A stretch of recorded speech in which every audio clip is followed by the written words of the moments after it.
बहुत बहुत धन्यवाद।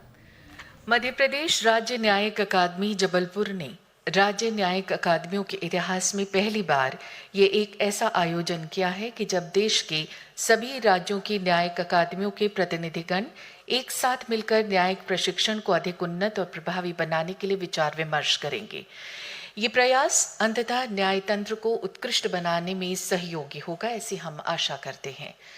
माननीय राष्ट्रपति जी ने अपने कर कमलों से शुभारंभ करके अकादमी के इस ऐतिहासिक आयोजन को न केवल अविस्मरणीय बनाया है, वरन इसे असाधारण महत्व भी प्रदान किया है। इस अवसर पर निश्चित ही हम सभी माननीय राष्ट्रपति जी के शब्दों की ध्वनि की प्रतीक्षा में हैं। माननीय राष्ट्रपति जी से पूरे आदर और विनय के साथ अनुरोध है कि समारोह को संबोधित कर हमें अनुग्रहित करने की कृपा करें। माननीय राष्ट्रपति महोदय।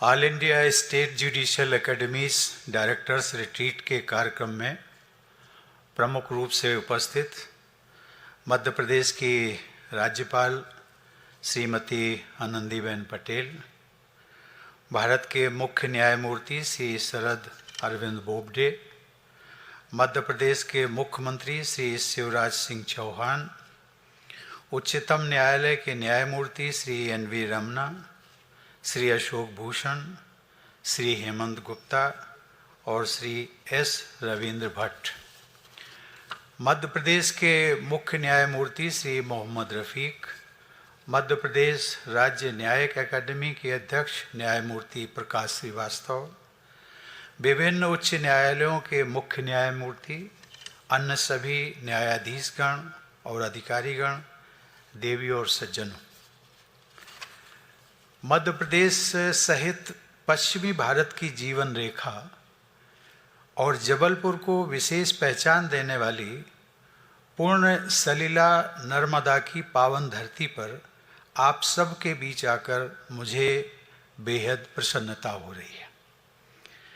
जाबली ऋषि की तपस्थली और रानी दुर्गावती की वीरता के साक्षी जबलपुर क्षेत्र को भेड़ाघाट और धुआंधार की प्राकृतिक संपदा तथा ऐतिहासिक एवं पुरातात्विक धरोहर प्राप्त है। शिक्षा, संगीत एवं कला को संरक्षण और सम्मान देने वाले जबलपुर को आचार्य विनोबा भावे ने संस्कारधानी कहकर सम्मान दिया था और वर्ष 1956 में स्थापित मध्य प्रदेश उच्च न्यायालय की मुख्य न्यायपीठ ने जबलपुर को विशेष पहचान दी।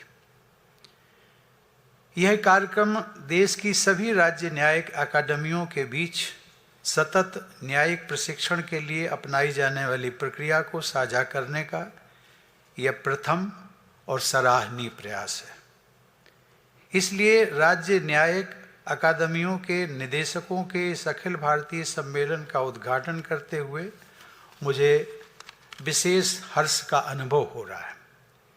इस प्रयास के लिए मैं विशेष रूप से मध्य प्रदेश उच्च न्यायालय के मुख्य न्यायमूर्ति श्री मोहम्मद रफ़ीक और इस सम्मेलन के आयोजन से जुड़े अन्य सभी पक्षों को बधाई देता हूँ। देवी और सज्जनों, मुझे बताया गया है कि कोविड-19 महामारी के दौरान भी मध्य प्रदेश राज्य न्यायिक अकादमी ने ऑनलाइन प्रशिक्षण कार्यक्रम आयोजित किए। इसके अलावा अकादमी ने अपनी वेबसाइट पर उपयोगी शिक्षण सामग्री, व्याख्यानों का लाइव टेलीकास्ट और न्यायाधीशों के लिए रिकॉर्डेड लेक्चर उपलब्ध कराकर संसाधनों के सदुपयोग का उत्कृष्ट उदाहरण प्रस्तुत किया है। इसके लिए अकादमी के अध्यक्ष और उनके सहयोगी सभी प्रशंसा के पात्र हैं। मुझे यह देखकर प्रसन्नता होती है कि न्याय व्यवस्था में टेक्नोलॉजी का प्रयोग बहुत तेजी से बढ़ा है। देश में 18,000 से ज़्यादा न्यायालयों का कंप्यूटरीकरण हो चुका है। लॉकडाउन की अवधि में जनवरी 2021 तक पूरे देश में लगभग 76 लाख मामलों की सुनवाई वर्चुअल कोर्ट्स में की गई। साथ ही national judicial data grid, unique identification code तथा QR कोड जैसे इनिशिएटिव्स की सराहना विश्व स्तर पर की जा रही है।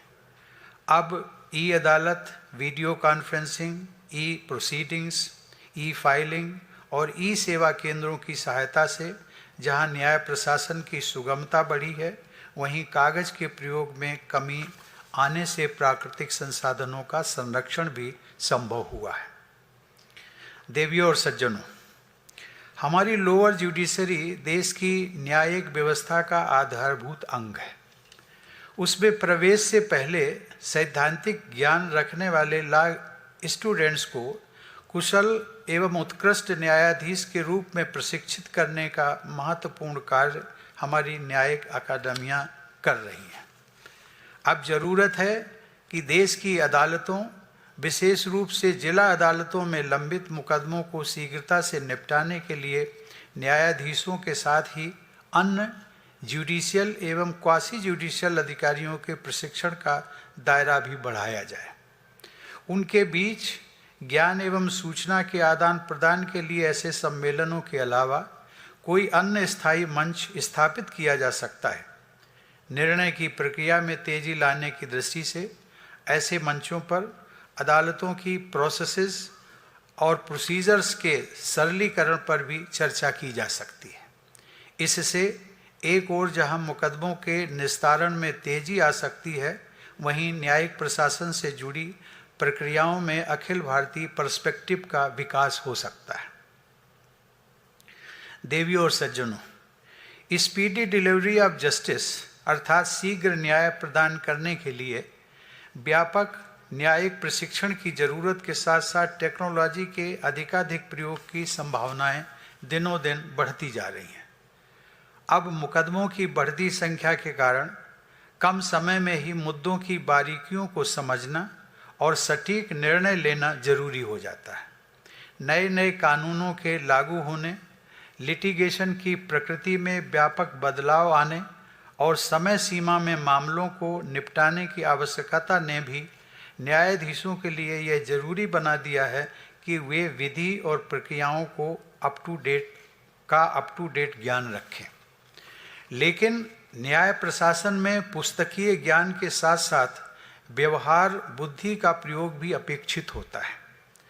बृहस्पति स्मृति में कहा गया है कि केवलम शास्त्रम आश्रित न कर्तव्यो विनिर्णयः युक्तिहीने विचारे तो धर्म हानि प्रजायते, अर्थात केवल कानून की किताबों व पोथियों मात्र के अध्ययन के आधार पर निर्णय देना उचित नहीं होता।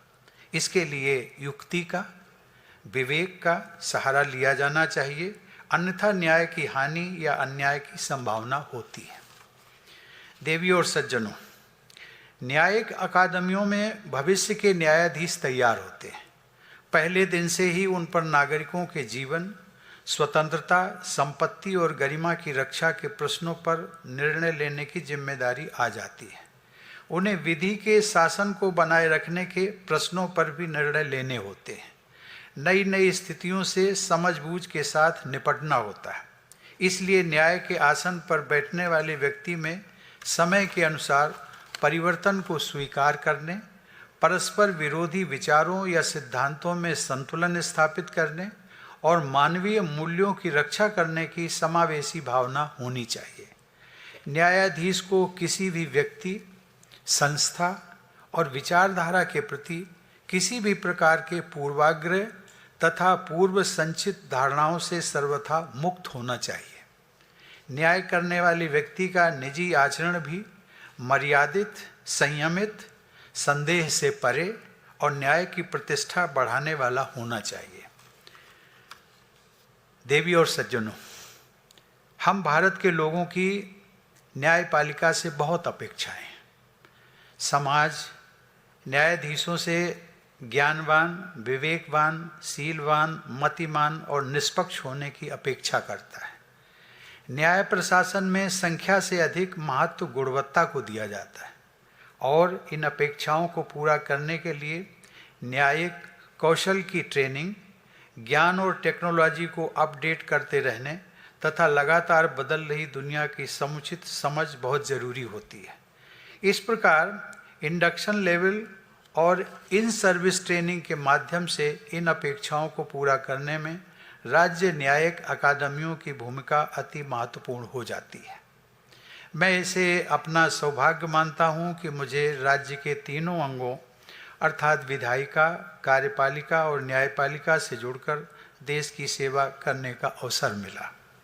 एक अधिवक्ता के रूप में गरीबों के लिए न्याय सुलभ कराने के कतिपय प्रयास करने का संतोष भी मुझे है। उस दौरान मैंने ये भी अनुभव किया था कि भाषाई सीमाओं के कारण वादियों प्रतिवादियों को अपने ही मामले में चल रही कार्रवाई तथा सुनाए गए निर्णय को समझने के लिए संघर्ष करना होता है। मुझे बहुत प्रसन्नता हुई जब मेरे विनम्र सुझाव पर सुप्रीम कोर्ट ने इस दिशा में कार्य करते हुए अपने निर्णयों का अनुवाद वर्तमान में 9 भारतीय भाषाओं में उपलब्ध कराया। कुछ उच्च न्यायालय भी स्थानीय भाषा में निर्णयों का अनुवाद करने लगे।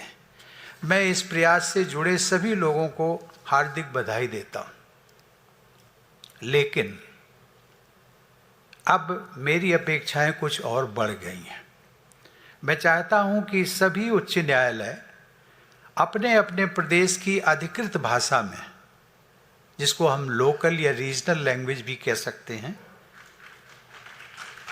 जनजीवन के महत्वपूर्ण पक्षों से जुड़े निर्णयों का प्रमाणित अनुवाद जिस प्रकार से सुप्रीम कोर्ट में होता है, साइमल्टेनियसली उपलब्ध व प्रकाशित कराएं, ताकि हम न्याय व्यवस्था में एक बहुत ऐतिहासिक कदम हम आगे बढ़ करके एक इतिहास रच सकते हैं। देवियों और सज्जनों, कहते हैं कि आज भी हर व्यक्ति का अंतिम सहारा और भरोसा न्यायपालिका ही है।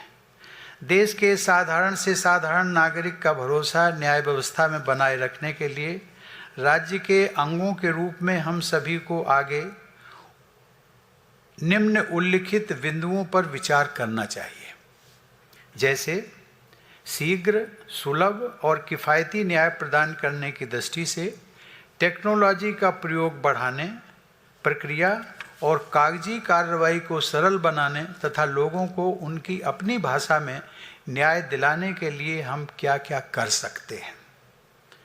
इसी प्रकार वैकल्पिक न्याय जैसे आर्बिट्रेशन, मेडिएशन, लोक अदालतों के दायरे का विस्तार और ट्राइब्यूनल्स की कार्यप्रणाली में अपेक्षित सुधार किस प्रकार किए जा सकते हैं तथा उच्च न्यायालयों तथा जिला अदालतों की प्रोसीडिंग्स में राज्य की अधिकृत भाषा के प्रयोग को और बढ़ावा किस प्रकार दिया जा सकता है तथा सरकारी मुकदमों की संख्या कम करने के लिए कौन कौन से कदम उठाए जा सकते हैं।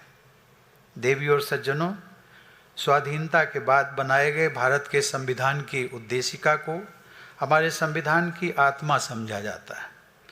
इसमें 4 आदर्शों न्याय, स्वतंत्रता, अवसर की समानता और बंधुता की प्राप्ति कराने का संकल्प व्यक्त किया गया है। इन 4 में भी न्याय का उल्लेख सबसे पहले किया गया है। हमारी न्यायिक प्रणाली का एक प्रमुख ध्येय है कि न्याय के दरवाजे सभी लोगों के लिए खुले हों। हमारे मनीषियों ने सदियों पहले इससे भी आगे जाने अर्थात न्याय को लोगों के दरवाजे तक पहुंचाने का आदर्श हम सबके सामने रखा था। ऋषि बृहस्पति ने कहा था कि वन में विचरण करने वाले व्यक्ति के लिए वन में, योद्धाओं के लिए युद्ध शिविर में और व्यापारियों के लिए उनके कारवा में ही अदालत लगाई जानी चाहिए। देवियों और सज्जनों, न्याय व्यवस्था का उद्देश्य केवल विवादों को सुलझाना नहीं बल्कि न्याय की रक्षा करने का होता है और न्याय की रक्षा का एक उपाय न्याय में होने वाले विलंब को दूर करना भी है। ऐसा नहीं है कि न्याय में विलंब केवल न्यायालय की कार्यप्रणाली या व्यवस्था की कमी से ही होता हो। वादी और प्रतिवादी हम सब लोग जानते हैं, एक रणनीति के रूप में बारंबार स्थगन का सहारा लेकर कानूनों एवं प्रक्रियाओं आदि में मौजूद लूप होल्स के आधार पर मुकदमे को लंबा खींचते रहते हैं। अदालती कार्रवाई और प्रक्रियाओं में मौजूद इन लूप होल्स का निराकरण करने में न्यायपालिका को सजग रहते हुए प्रोएक्टिव भूमिका निभानी आवश्यक हो जाती है। राष्ट्रीय एवं अंतर्राष्ट्रीय स्तर पर होने वाले इनोवेशंस को अपनाकर और बेस्ट प्रैक्टिसेस को साझा करके इस लक्ष्य को प्राप्त किया जा सकता है। मुझे विश्वास है कि 2 दिन तक चलने वाले इस सम्मेलन में न्यायिक प्रशासन के इन सभी पहलुओं पर गहराई से विचार विमर्श किया जाएगा और कार्रवाई के बिंदु तय किए जाएंगे।